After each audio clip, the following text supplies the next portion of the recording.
हरे कृष्णा, कैसे हैं आप लोग। स्वागत है आपका मेरी एक नई वीडियो में। तो आज हम अपने छठे अध्याय का मतलब 6th अध्याय का महात्म्य पढ़ेंगे। और सबसे पहले मैं बता दूं, मेरा नाम है दीपशिखा और मैं हूँ ऋषिकेश उत्तराखंड से। और हम कार्य करते हैं घर घर भगवत गीता पहुँचाने का।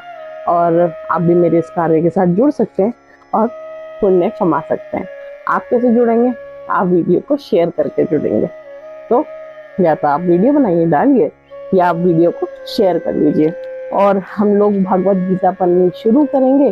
और भगवत गीता हमारी विवेक प्रकाशन, आप कोई भी पढ़ सकते हैं। सब में देखिए भगवत गीता सेम ही होती है, तो राइटर्स अलग अलग है। इसके पढ़ने का एक ही रूल है, सुबह आप स्नान करें, बिना स्नान करे भगवत गीता को ना छुएं। और भगवत गीता में हमेशा एक मोरपंख रखें, नॉर्मल सी चीज है। और आप भी भगवत गीता पढ़ें और औरों को भी पढ़ाएं, औरों को भी सुनाएं, है ना। तो चलो आप शुरू कर लेते हैं। भगवान जी बोले, मतलब श्री कृष्ण जी बोले, हे लक्ष्मी, अब छठे अध्याय का महात्म्य सुनो। गोदावरी नदी के तट पर एक नगर था। वहां जनश्रुति राजा था, वह बड़ा धर्म था। एक दिन उस नगर में हंस उड़ते उड़ते बैठे। उनमें से एक हंस बैठते ही उतावला हो उड़ गया।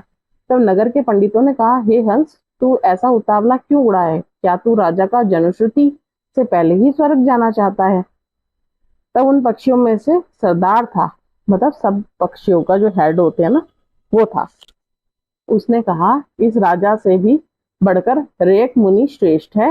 वह बैकुंठ का अधिकारी होवेगा। बैकुंठ लोक स्वर्ग से भी ऊंचा है।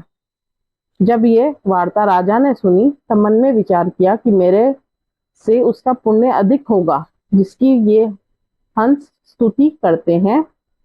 वे ये विचार करके राजा ने कहा कि चलकर उसके दर्शन करना चाहिए।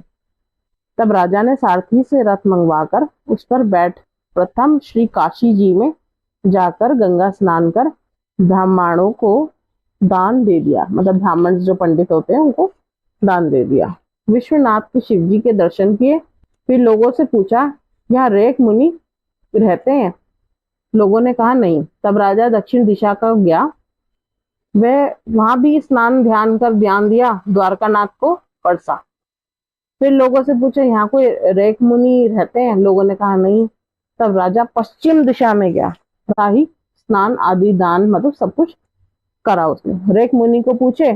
फिर राजा उत्तर दिशा में जाकर श्री बद्री नारायण को परस कर रथ आगे बढ़ाया, तो रथ चले नहीं। तब राजा ने कहा, मैंने सब पृथ्वी की परिक्रमा की है, परंतु किसी स्थान पर मेरा रथ नहीं अटका। यहाँ पर अटक है। इससे प्रतीत होता है कि यहाँ अवश्य ही कोई ऐसे पुण्यात्मा रहती है जिसके तेज से मेरा रथ नहीं चलता है। तब राजा रथ से उतरकर आगे चला तो देखा कि पर्वत की कंदरा में मुनि बैठा है, जिसके तेज से सूर्य किरणों का सामना प्रकाश हो रहा है। तब राजा ने प्रकाश को देखते ही कहा, ये रेक मुनि होंगे। तब राजा ने दंडवत कर चरण वंदना की तथा हाथ जोड़कर स्तुति की। तब मुनि ने राजा को आदर किया और कहा, हे पृथ्वीनाथ, तू चारों धाम का परसनहारा पुण्यात्मा है। तब राजा मुनि से पूछा, मुनि नाथ, आपको तेज ऐसा किसके बल से है? मुनि ने कहा, हे राजन, के प्रति गीता जी के छठे अध्याय का, इसलिए मेरे में इतना तेज है। कंदरा में इसी का प्रकाश है। ये सुनकर राजा ने अपने पुत्र को बुलाकर कहा, हे पुत्र, आज से तू राज्य कर, मैं तीर्थों को जाता हूँ। इतना कहकर राजा ने राज्य त्याग दिया, मतलब उसने अपना जितना भी राजभार जो था, सारी चीजें ना उसने अपनी। तब वह राजा भी पाठ करने लगा, जिसके प्रताप से राजा त्रिलोकदर्शी हो गए। दोनों को वन में रहते रहते कई वर्ष बीत गए। एक दिन प्राणायाम करके दोनों ही देह त्याग दी। तब स्वर्ग से विमान आया, जिस पर बैठकर बैकुंठ हो गए।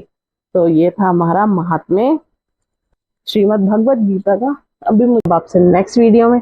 चैनल को सब्सक्राइब जरूर करना। लगे कोई बाल। हरि बोल।